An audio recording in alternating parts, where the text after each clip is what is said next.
प्रतिमा का अनावरण नहीं होने दिया उन्होंने।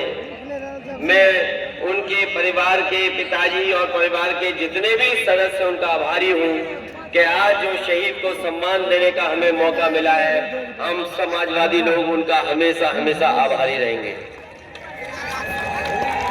मैं देख रहा हूं कि अलीगढ़ विधानसभा में जिला एटा और फर्रुखाबाद के कार्यकर्ता मुझे चारों तरफ दिखाई दे रहे हैं। मैं जहां से चल करके आ रहा हूं, जीटी रोड से जहां से उतरा हूं सड़क से, और आपके बीच में जहां तक मैं आया हूं, मुझे पूरे के पूरे समाजवादी समर्थक दिखाई दिए हैं। पूरा मैदान हमें भरा दिखाई दे रहा है। वहीं मुझे दूर खेतों से उधर दूर तक भी लोग दिखाई दे रहे हैं। ये जनता भरोसा दिला रही है कि सरकार में कोई हो, लेकिन जनता आज भी समाजवादी पार्टी के साथ खड़ी है। मैं कल आजमगढ़ में लगभग लखनऊ से 300 किलोमीटर दूर वहां एक कार्यक्रम में शामिल होने गया था।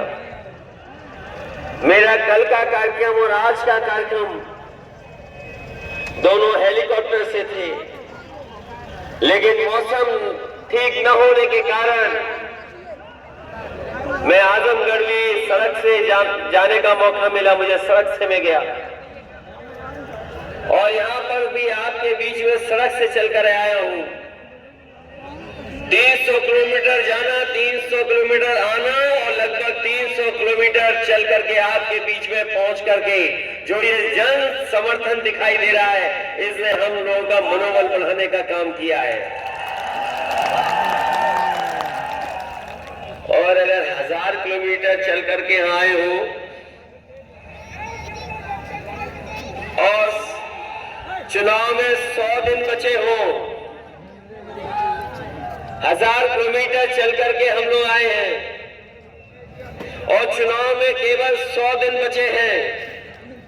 मैं अपने पत्रकार साथियों के साथ और बड़ी जिम्मेदारी के साथ कह सकता हूं, उत्तर प्रदेश में अगर कहीं सबसे ज्यादा एक जगह लोग एकत्रित हुए हैं तो यही गांव है, शहीद केपी सिंह के सम्मान में इकट्ठे हुए हैं।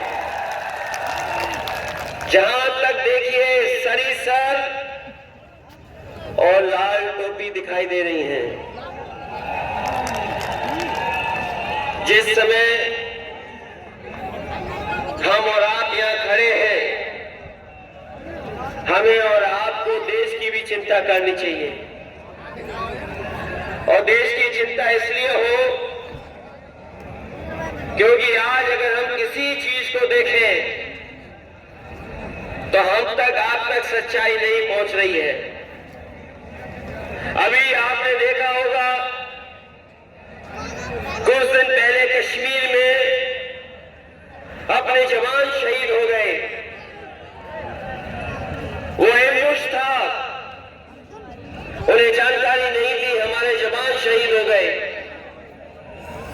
और जब वो शहीद घर परिवार के बीच में पहुंचे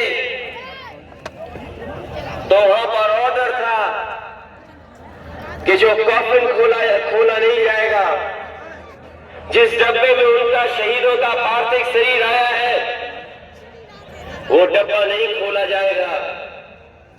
परिवार के लोगों ने जानना चाहा क्यों नहीं खोला जाएगा, तो उन्होंने कहा कि बस इस डब्बे के अंदर, कॉफिन के अंदर शहीद के थोड़े बहुत कपड़े हैं, कुछ बचा ही नहीं है। देख करके क्या करेगा परिवार। अभी कुछ दिन पहले घटना हुई है, ये आपके हमारे बीच के ही बेटे शहीद हुए हैं। और आपने अखबारों में पढ़ा होगा कि 2 दिन पहले देश के रक्षा मंत्री जो जवान शहीद हुए उनके घर नहीं गए। जो किसी और कारण जिनकी जान चली गई, उनके परिवार के बीच में गए, वो उन परिवारों को समझाने गए। 3 लोगों की जान चली गई, उन परिवारों को समझाने गए, उनके आंसू पोंछने गए। लेकिन भारतीय जनता पार्टी के सरकार के लोग जो सबसे ऊंचे पदों पर बैठे हैं, वो जवानों के घर पर नहीं गए। जिन जवानों ने अपनी जान दे दी, शहीद हो गए, उन परिवारों के बीच में वो लोग नहीं गए। यहां जितने खड़े लोग हैं वो ये बात जानते होंगे कि आज शहीदों का अगर सम्मान घर परिवार में हो रहा है तो उसका कारण केवल समाजवादी पार्टी और नेताजी ने ही वो फैसला लिया था कि अगर कोई शहीद कहीं होगा, उसका पूरा पार्टी शरीफ उसके घर परिवार के बीच में ले जाकर के पूरे सम्मान के साथ उसको दाह संस्कार किया जाएगा। ये बात मैं इसलिए बता रहा हूं कि जो लोग अपना भाषण भारत माता की जय करके लगाते हैं, उन्होंने सीमाओं को असुरक्षित कर दिया है। हमारे भारत की सीमाएं सिद्ध हो गई है। और ये बातें मैं इसलिए कह रहा हूं कि शहीद केपी सिंह यादव के प्रतिमा के अनावरण में मैं आया हूं। हमारे देश की किसी कोने में देख रहे हैं आप, सीमाओं को छोटा किया जा रहा है। और जो पड़ोसी देश है वो हमारे आपके देश की परवाह नहीं कर रहे हैं। जो पुरानी सरकारों की गलती रही, जिसके कारण भारत की बहुत सी जमीन छीन ली गई, वो जमीन तो हमें नहीं मिलने वाली।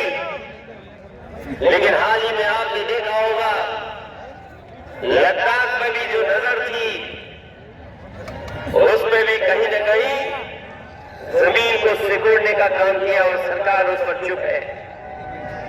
हमारे बहुत सारे हमारे सैनिक साथी याद होगा